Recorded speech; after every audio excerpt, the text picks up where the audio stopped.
Welcome back to the Weekly News Roundup. This is the Privacy Edition. These are recorded live Fridays, 9 p.m. Eastern Standard Time, if you would like to catch the show live. First, we have an update. Massachusetts governor will not sign the facial recognition ban. We reported on this a couple weeks ago that in Massachusetts, the voters overwhelmingly said, yes, we need a ban on police using facial ID because there's too many problems with it and it's just too dystopian. The governor's like, I ain't signing that crap. I'm committed to destroying this state. I am so committed to destroying this state, you can't have what you voted for. That's effectively what the Michigan governor has just done. This was actually something that was actually on the voter ballot, and the voter ballots passed it. I thought it was overwhelmingly, but maybe it wasn't. I don't know. Anyway, he's like, no, the police need this type of stuff. The police need to be the Gestapo. And if you prevent the police from being the Gestapo, then that's going to be a serious problem on our system. So, just a little update. Some privacy groups are demanding Google disclose details on Geofense warrants. So we talk about Geofense warrants. This is like pro-criminal tip. If you're going to rob a bank, leave your phone at home. Okay. But many people are like, oh, I can't survive without my phone. What if I get locked up and need to call somebody?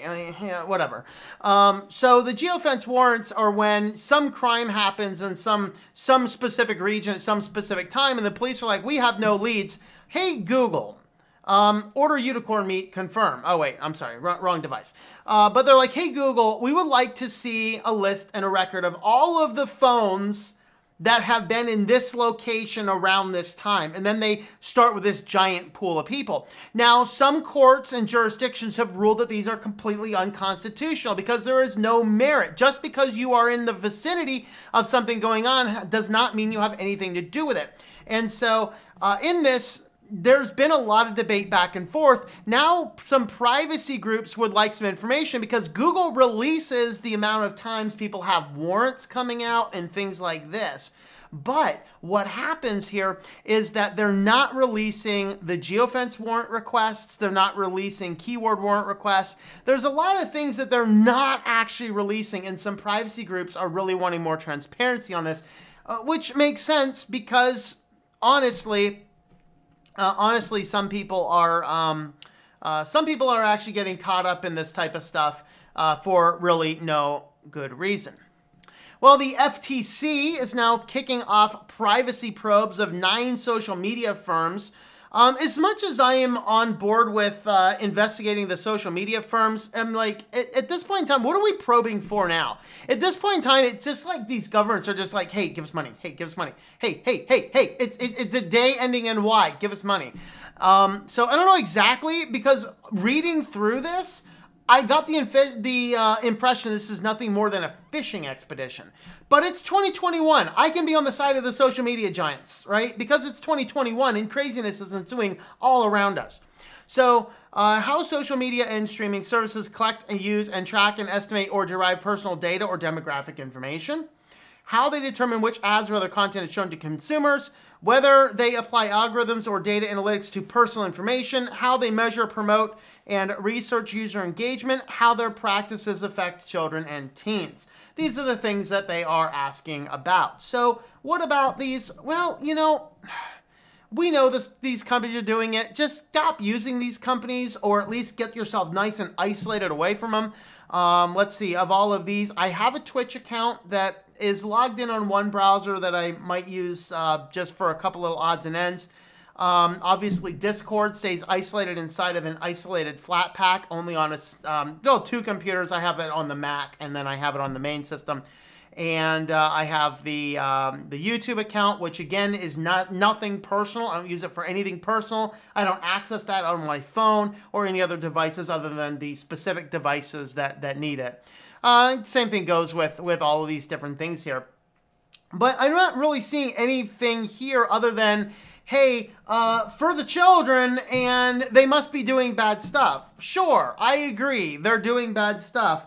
But reading through this, it just reads more like a fishing expedition than anything else. I don't know if you guys get the thoughts about that as well. Apple defending upcoming privacy changes as standing up for our users, or, utilizing their data for our own nefarious purposes. Once again, this is another chapter in the Apple, Facebook, Apple. We are going to be covering a little bit more of this in Sillyville because Facebook has lost its ever-loving mind doing like, wait, what Facebook are you doing? What? All right, but hey, that's the teaser to get you to stay around to the end of the live show because we'll be covering that in a different section. Apple's coming down and just saying, hey, we are just taking user privacy very seriously. We want to make sure that anything and everything that is tracking a user, the user is aware of it. However, I think we'll look at this again in another section. Our business, over half of our business is looking at various odds and ends with Apple because really the ad agencies have no idea what Apple is doing either, but the signs are all there. If you're reading the tea leaves or playing your tarot cards or, I don't know, playing with a Ouija board, I don't know, the messages have been clear. Apple is developing the same type of ad network that Facebook is doing. They're doing it. All of the indications seem to suggest such a thing. And that's an important thing to keep in mind. And so they keep on spatting back and forth with this. But Apple's coming in and saying, you know, this is the case. So they have this statement here. We believe this is a simple matter of standing up for our users. Users should know when their data is being collected and shared across other apps, websites, and they should have the choice to allow that or not. App tracking transparency in iOS 14 does not require Facebook to change its approach to tracking users and creating target advertising. It simply requires they give users a choice. And sure, I get that. I actually like what Apple is doing in this respect. I do enjoy the fact that they're making it clear. The problem what they're not making clear is what is Apple using in the middle of this. Are we to expect that Apple is absolutely collecting nothing? And this was one of the factors. They're saying, hey, we talked about this last week. Some people are saying, hey, Apple, you're telling these guys they have to stop this practice. You know, you have this nutrition privacy label, but that's not on all of your apps. Do I have the choice not to use an Apple app? If I think Signal is a better choice than iMessage, do I have that option? Well, I mean, in Signal's case, yes, you do, because it's gotten big enough. But it's some random small startup trying to get a market? No, not really. No, bro. Amazon will make custom-fitted $25 t-shirts after photographing your body. Guys, do not let AI or big corporations photograph your whole body. That is kind of frightening. Like, do you have to photograph it any certain way? I mean, really tight clothes. Oh, no clothes. You got, you know, when Apple's buying stock in Kleenex again, I guess. I don't know. So, but they want to do full-fledged photos of your body and then make t-shirts of it. Like, these shirts fit just fine. I don't need, like, is there any real advantage having a full-fledged custom-built shirt? I don't know. Just for you, or made for you, is the new custom clothing service in the U.S. that requires users to upload their measurements and 2 photos to create virtual body double.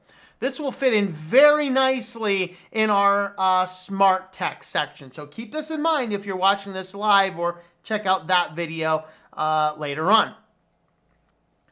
So the virtual body double, the first product is a $25 made-for-you t-shirt available in a variety of colors, fabrics, necklines, and shirt and sleeve lengths. Amazon Made For You requires 2 head-to-toe photographs taken by the Amazon app showing the front and the back of your torso, and then entering your height, weight, and body type, and Amazon will create your custom avatar. From there, you can build custom t-shirts complete with personalized name tag.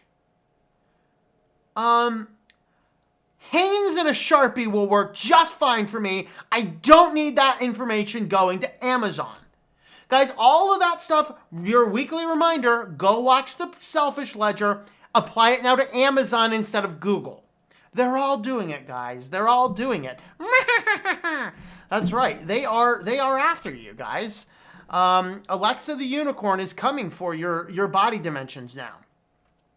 The Made For You product page is littered with zealous quotes from fashion influencers. By the way, guys, you do realize that what comes in and goes out of style is exactly what the fashion influencers want. Like, don't pay any attention to them and wear whatever clothes are in your closet rather than spending thousands and thousands of dollars on upgrading your wardrobe because some person on the internet who doesn't know if they're a boy or a girl told you otherwise. Like, can we get over this? I mean, really, can we get over this? I got to create a virtual body double with my measurements. So much fun. This is Sadie Sylvia is especially enthusiastic about sending Amazon her intensely private data. Well, hey, at least The Verge acknowledges this a little bit, right? They can't build a computer, but they can spot the privacy snafus. Well, the collection of the body type will be undoubtedly help Amazon compete with traditional fashion houses. Amazon says customers can delete the data anytime. Yeah, I'm sure they can. I'm sure they can. Some COVID-y stuff. Air travel could be very different post-koofiness, with some airports and regions and countries pushing for facial recognition to replace boarding passes. So you're going to have to scan yourself and your face instead of a boarding pass, and that is what's going to allow you to fly. Future of air travel could be very different. So this whole article goes into a lot of these. The key point summons it up. Pretty nice. Perth Airport upgrading with facial recognition technology, slated to be introduced by 2022. So get your world traveling done by them. Dr. Leonardo Domares says that COVID-19 is accelerating the trend of airports moving towards dystopia. Yeah, I told you guys that back in March when we were doing COVID dystopia sections of the news, all right? And who knows, maybe we'll have to get back to it. When the first time I hear COVID-21, we're going back to it because that is in World Economic Forum's plans, people. It is coming. It is coming. Biometric data and facial recognition could replace the role of boarding passes. Woohoo! Very exciting. The FDA authorizes a use of a non-prescription home COVID test. This is an interesting debate I've been having with a friend for a little while. Now, if they came out and said, hey, we have home-based tests, they're extraordinarily cheap, we'll sell you 35 of them for $100, okay? Or hey, let's just government subsidize and send everybody in America a box of 30 of them. All right. And if you're going to leave your house for the day, let's take this little COVID test. And if you're showing up as positive, maybe you should just stay home. It gives you the information that you need. If we really want to curb something and we think that all this stuff is going to be curbed by socially distancing, then it makes perfect sense. We have the technology. We have the ability. Let's make a COVID test that you can take it home. It's going to work out perfectly fine. And then you have information for yourself to determine, do you visit your elderly family? Do you engage in your Christmas celebrations? Or do you go to the grocery store today? That would be perfectly fine. And I'd be like, hey, I might even buy some of those and use them if I want to leave the house. I'm actually no problem with that. As crazy and dystopian as I think this whole mess is, I don't have a problem with that. But here, the new non-prescription home COVID test is a test that has to be synced to your smartphone. It collects all sorts of data about you, and it will pass your data on to the health authorities. I'm sorry, I have zero interest in becoming a cog in their wheel. We have got to stand up, people. Stand up. Stop being a cog in their wheel. That's all they want, is for you to be a cog in their wheel. Don't give it to them. We need to have, if we have the technology to have a non-prescription at-home COVID test, we can do it without linking this data to a smartphone. Resist this. And then when people are like, why? Tell them, because I don't want such data attached to a smartphone. Give me this without a smartphone and let me be responsible with the data. All right? This is nonsense. This is so much nonsense. Let's just boot it on back. If you can have a COVID test that's non-prescription, you can have one that does not automatically transmit data and collect it and send it up to whoever and wherever and whyever. So let's get serious. This is why, guys, this is all about the money. All this COVID stuff is about the money. I have a friend in a school district. They paid in 1 month over $150,000 for COVID testing on a population that doesn't get sick from COVID. Go figure that one out. Well, I don't want to turn this whole thing into that type of stuff.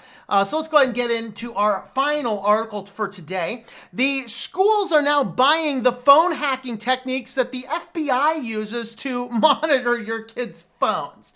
Does this make you feel uncomfortable? Hey, at least the only saving grace right now is most kids aren't going to school. So, of course, the school's in your house, so do not put that Nerf gun on the back of your son's shelf in the bedroom. He might get suspended for that, and you might have the police pounding on your door because there's a Nerf gun back there.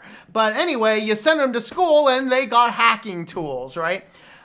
So some of these are very interesting. I actually did see a report today. I forget where I saw it. This was actually not necessarily these tools for the phones, but it was some of the tools involved in on Macs. If you had a MacBook or a Chromebook that was issued to you by your school, they had tracking software on these things that nobody actually knew was there. And they called this kid into the office because he was popping pills while doing work. And they're like, he's popping pills and we got to investigate him, do all this kind of stuff. They end up suing the court, suing the school district and winning. The kid was sitting there eating Mike and Ike. And sitting there popping Mike and Ike while he's doing his homework at home with the little thing on there. Maybe it was on a TechLore video. I think it might have been a TechLore video I saw that had that. But this stuff was just collecting all this data on the kids, and the school district's watching it. So the court case went through, they looked at all the data, and they found they had pictures of kids without, with half naked or something, because they didn't think anything different of just having the computer on, just getting out of the shower, logging in to get something quick done on the computer. Not Zoom meetings, not anything like that, just basic stuff, and the cameras just turn it on, collecting their data, turn it on, collect their data. Well, they're using these types of tools now with your children's phones. Your children's phones, right? So basically they're using versions of Stingrays.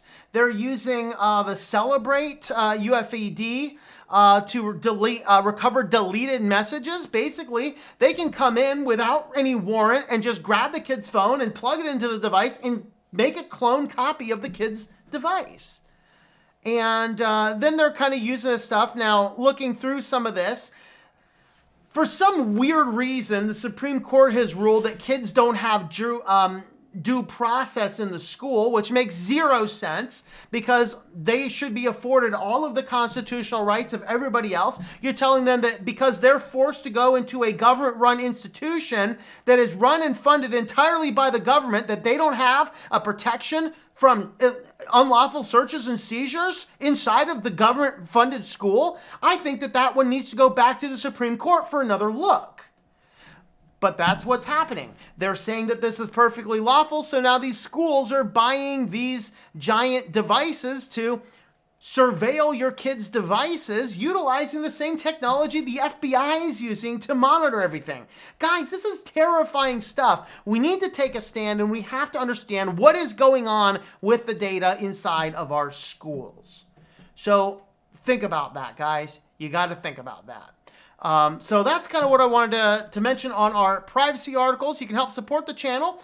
We have a variety of affiliates. And today we are highlighting Pro Writing Aid. Of course, I am getting ready to release another book here soon. We're going into the beta reading stages of that. And part of that is making sure you have good grammar, good writing, good everything on the book. So Pro Writing Aid is an excellent tool for that. You can use my affiliate code here, which is going to get you 20% off a yearly subscription or a lifetime subscription. You can use the monthly subscriptions at $20 a month, and they do actually have some free tools you can take advantage of on their website as well. Use my affiliate code TLM.li/PWA for some information on Pro Writing Aid. Thank you for watching this video from Switched to Linux. This channel would not be possible without the backing of the program supporters scrolling on the screen now. You can be a supporter at Patreon at patreon.com/TOMM or at thinklifemedia.com. I also want to thank the open source community who creates such excellent software that makes producing this show possible. please remember to support your software communities. Thank you, and I hope that you enjoy switching to Linux.